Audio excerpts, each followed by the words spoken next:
Hello and welcome to the Contracting Officer Podcast. You're listening to the podcast for people who want to learn about the government market from the contracting officer's perspective. If you are a contracting officer, we hope to give you a little more insight into industry's perspective. In today's episode, Kevin and I answer a listener's questions about the government's evaluation process. This is the first of what we hope will be many direct responses to the feedback we've received on the website. All right, let's get started. Hey, Kevin. Today we're going to cover listener questions. This is going to be fun. So we got some questions from Randall about what really happens when the government evaluates proposals, and we hope to help people understand at a top level what goes on behind the scenes. So some of the things that are talk about today: subjectivity in scoring, why past performance is used, what does significantly more mean in the evaluation terms, and do evaluation factors favor one proposal? These are big questions, so we'll try to cram them into a small podcast. All right, so Randall's first question says he's looking for information to help understand evaluations and scoring, particularly when it is other than a clear and objective thing being measured and evaluated. And I got to say, evaluations are largely subjective. It's hard to help understand how things are actually evaluated behind the scenes, because it depends on the individual evaluators and how they interpret what Section M says, what the evaluation criteria say, versus how you as the proposal writer might interpret them. That's why sometimes if getting the best thing ever made isn't your concern as the government, you might use a pass-fail criteria where you say it has to meet this threshold. If it's 1% better than the threshold, that's fine. If it's 100% better than the threshold, maybe I don't want that, because that sounds like it's going to cost a lot more to get that. So how it's evaluated, they're going to tell you that up front in Section M, but it's hard to say exactly. That there's not a point system behind it where the evaluators can say, well, this is worth 92 points and this is worth 4 points, and there's a lot of subjectivity involved. Did I say that right? And this is a touchy one, because I've had several debates with people about this quest for standardization of source selections. Is everybody thinks, we can just make it so much easier if we just standardize everything. Well, that's not necessarily, in fact, I argue that it's not a good thing, because you want that subjectivity. You want thinking people doing these evaluations. The definition of thinking is the evaluation process. It's going to be subjective. It's supposed to be flexible. If we want LPTA, most people don't want LPTA. And LPTA by definition is inflexible. Well, the reality is we're all sitting on the industry side saying we think LPTA is a bad idea. We shouldn't do it that way. If you like subjectivity, this is how it plays out. It is very hard to say, yes, we're going to win this one if we say this, because you don't know necessarily who the individuals are. You don't necessarily know how this word's going to come across. And that's why, this is the art of proposal writing, is what we're really talking about here, is the subjectivity of when we give our case, you need to sell it under the context of what they said they would evaluate. Yep. So one of my favorite parts about this question is that it brings into clear focus the difference between the quest for standardization versus the quest for flexibility. And there's always going to be tension between those two. And so how do you basically understand? I guess my short answer to this one is understand, what does the RFP say you're going to be judged on? And if you don't clearly know that it's going to be largely subjective, you got a problem. And then if you know it's going to be largely subjective and you didn't target the agency well, you got a bigger problem, because now you don't know how they're going to judge you. And that's you heard the one about targeting. This is yet another reason why it's so important. If you don't understand that the VA is going to read a certain sentence a certain way, they're going to read it differently than NASA. That's a stupid example, but it makes the point. You need to understand that the person who's reading this, is it a program manager who is working for the Department of Defense, who's been to Iraq and Afghanistan and knows exactly that your product will or won't work? Or are they a person that has never actually been in combat and they're looking at it from, well, does this thing just do what we need?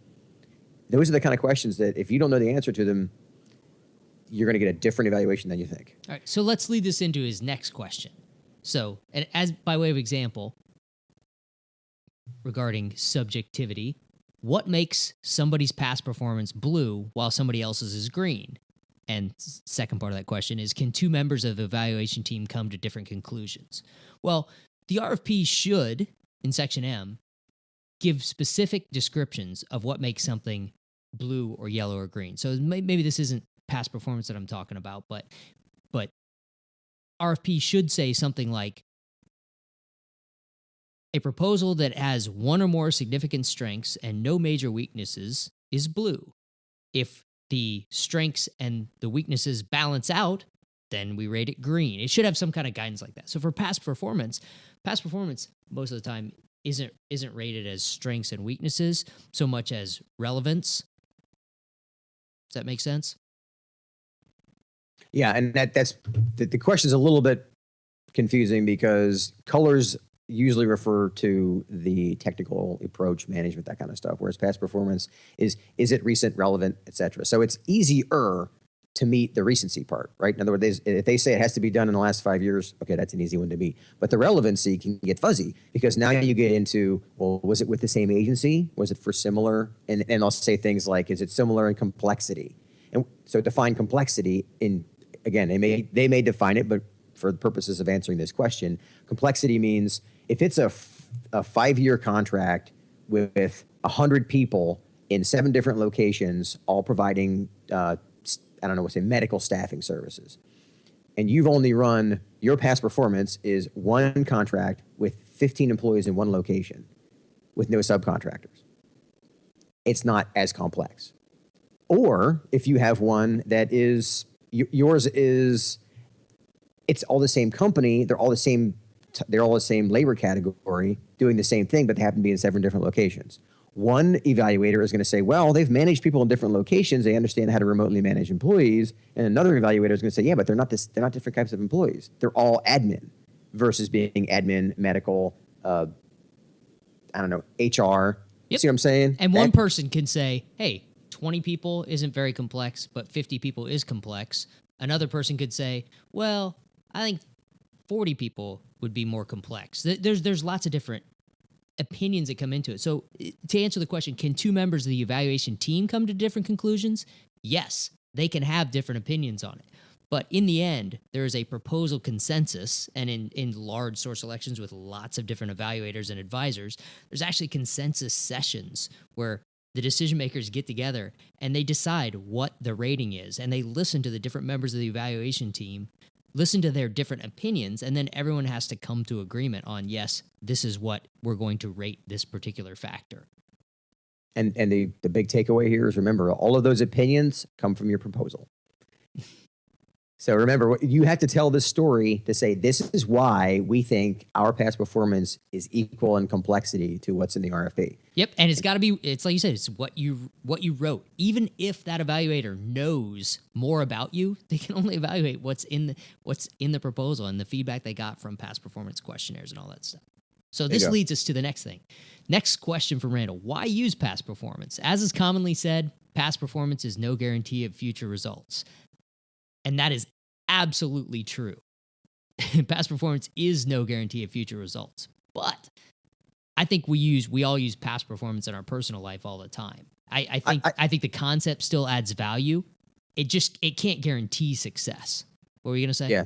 I would say that I wouldn't say that past performance is no guarantee of future results like they do in the stock market. I would say that it's a smaller guarantee than we think sometimes. Yeah. And I just want to make sure that the words we use matter, right? And so when somebody takes a soundbite out of this podcast and says, "Oh yeah, past performance is no guarantee of future results," okay, that's not true. In fact, in most circumstances, for service contract that requires individuals to be managed to do labor and whatnot, like grounds maintenance. If you've never done grounds maintenance before, I have zero confidence you can do it. If you've been doing it for 20 years, I'm pretty confident that you can maintain the grass on our base. Yep. So if you're the offerer, if you're on the industry side, it's your job to show the government how your past performance is a guarantee of future results. And if you're on the government side, it's your job to ask the questions of, how is what I'm buying now different than what is being used in these past performance examples, so that you can gauge the risk of, is this going to give me any confidence in future results?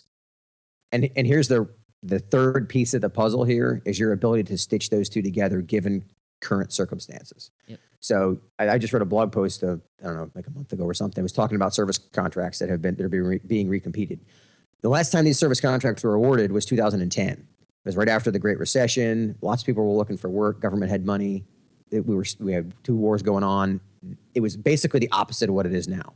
Right now, government's not spending as much. The commercial market has kind of taken off. The recession is, I guess, technically it's ended. But I mean, the point is the commercial economy is on a growth spurt. It's 180 from what it was 5 years ago. So for you to say, what I did back in 2010 is exactly what I'm doing now, really? Because the rest of us are paying attention that the world's a little bit different. But at the same time, you have to show how does my past performance, how am I going to take that past performance and stitch it to what's your actual requirement right now? So for example, the contract requirement may have shrunk. Like for operations and intel contracts in Iraq and Afghanistan are smaller now than they were 5 years ago for lots of different reasons, right? So for you to say, I can staff up 500 people in the next 6 weeks, well, the contract's only for 100. So you got to show how does that past performance relate? And this goes back to A, targeting, and B, learning how to tell a story in a proposal. Yep. If it's your job as the offerer, it's your job to convince the government that your past performance is relevant. All right. Enough on that one. Next question. How much is significantly more, as in the sum of the non-price factors is significantly more than price, is worth significantly more than price in the evaluation? So that's a really tough question because it's completely subjective.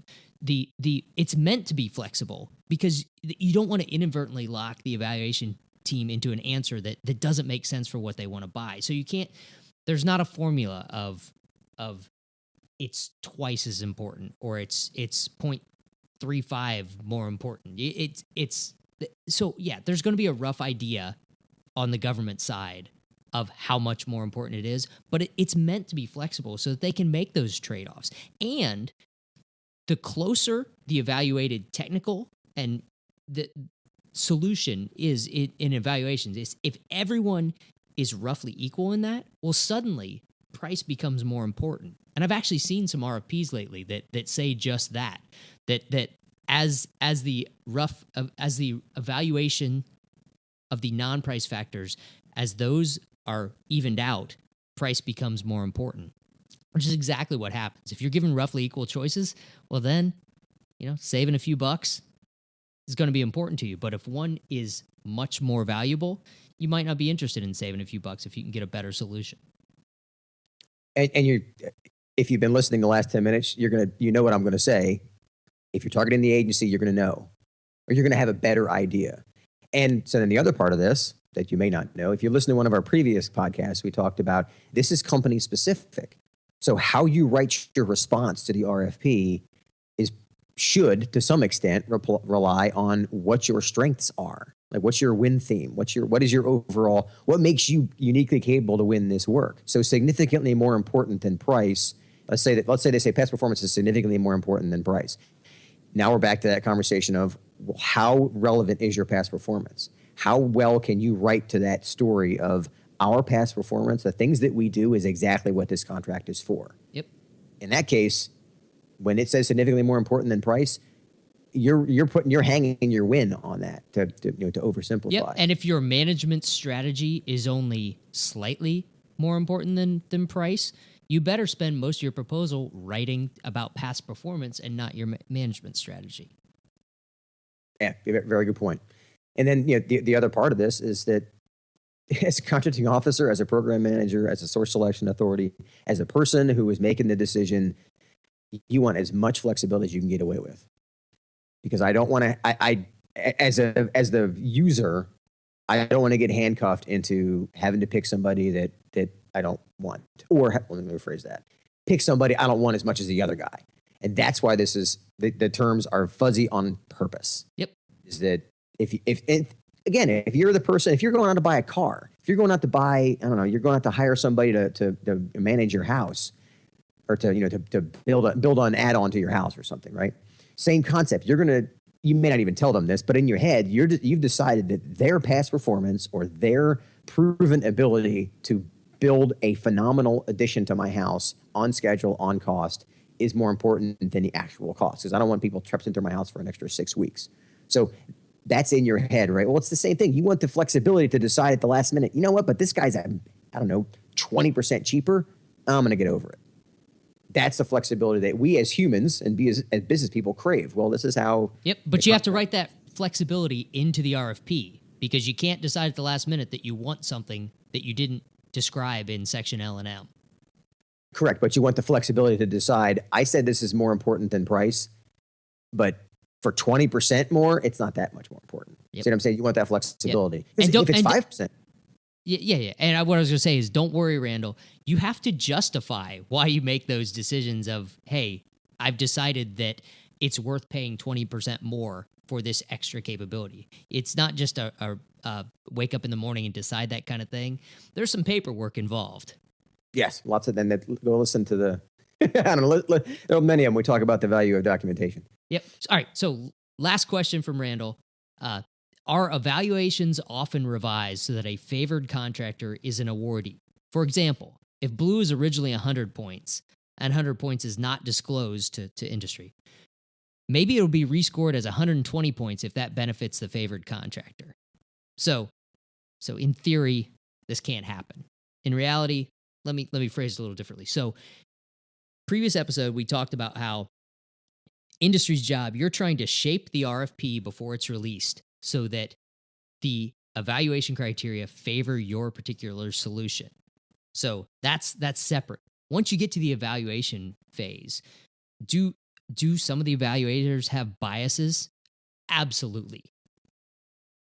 Can they revise their evaluation? So if the whole source selection gets done and you find out that offer B wins and the acquisition team really wanted offer A to win, can they go back and revise it so that A wins? God, I hope not. Yeah, how about this? My answer to this question is, this is what you think is happening. I've been accused of this a couple of times during a debriefing. You say, why didn't you just tell me you wanted them to win from the beginning? And my honest answer, because they were just frustrated, and I didn't get spun up on that particular statement. But the honest answer is that they want it fair and square. This is your perception. So I would argue, I know people are going to disagree with me, and as you all know, I'm okay with that. I would argue more often than not, this is how it feels, or this is how it looks. But okay, fine, let's not be naive here. This probably does happen here and there. But the reality is, to restructure the entire evaluation so that one company ends up coming out ahead after the evaluation has been done that's a tall order. Yeah, you get slaughtered in a protest if right, because the paper trail is there. And it's conspiracy theory 101, because basically what you're saying is, okay, the contracting officer, the source selection authority, assuming they're not the same person, the program manager, the customer, the lawyer, all of them have conspired to rewrite the entire source selection plan after we evaluate everything. That's a tall order. So, okay, let's be cynical and say on a smaller one, this might happen. But again, it's not supposed to. And if the whole process, going back to listen to the time zones process, if everything is being as much as can be done properly the first time, this isn't an issue. Because by now, the company who really has the biggest advantages has been involved the whole way, has written the requirement so that it limits it to them and a few other of their stronger competitors. The contracting officer is only going to get 3 or 4 really strong proposals, and the company that they want is any one of those 5. Yeah. So I got to say, people do have favorites, but the evaluation process doesn't let you award to your favorite. It only lets you award to who does the best job of satisfying the evaluation criteria. One of my very first source selections, the users absolutely wanted one product. That's not who won. And they were heartbroken. And they actually did everything they could to try to justify why the one they wanted should win. But you couldn't. It did not work out according to the evaluation criteria that they helped write. And you know what? Their non-favored contractor is the one that actually got the award. And I've got a couple of examples like that. And the big takeaway is that the company who won performed very well to the requirement. Yep. So did everything we asked for. Right. So it's, yeah, this is this is like a 2-hour podcast of all the strategies behind No, it. it's not. 5 questions from Randall, 5 questions semi-answered in a short period of time. That's right. All right. So that's our first listener questions cast. We look forward. We have a lot more listener questions in there. We just picked these to start with. We look forward to more questions. Hope we can give you quick, short answers. And also, this is great reminders to us that we have not covered some topics in the depths that we need to. So we'll have full-length podcasts on some of these same topics in the future. And so the standard follow-up to our conversation today is we need your engagement. So look us up on Twitter, go to LinkedIn, and send us your questions. That's how we got these. And we're here to help people. And that's the whole point. So, and then the big favor I have is ask that you write a review on iTunes, because that's how people find us. And you hear me say it a lot of times. There are lots of people that can use this information, and we're giving it away for free. So please help them find it. Yeah. If the podcast has given you the information you need, if it's proving useful, that's great. If you want more help, you can always look us up, contractingofficerpodcast.com/training. And for direct support, you can always go to skywayacquisition.com. And this is where you can get into webinars or personal one-on-one help with acquisition topics. All right. Thanks a lot for being a podcast listener. We really appreciate it. And I'll talk to you later, Kevin. All right. Have a good day. Okay, that's it for this week's episode. As always, if you have questions, comments, or complaints, go to our website at contractingofficerpodcast.com, hit the contact button, and let us know what you think. Thanks for listening.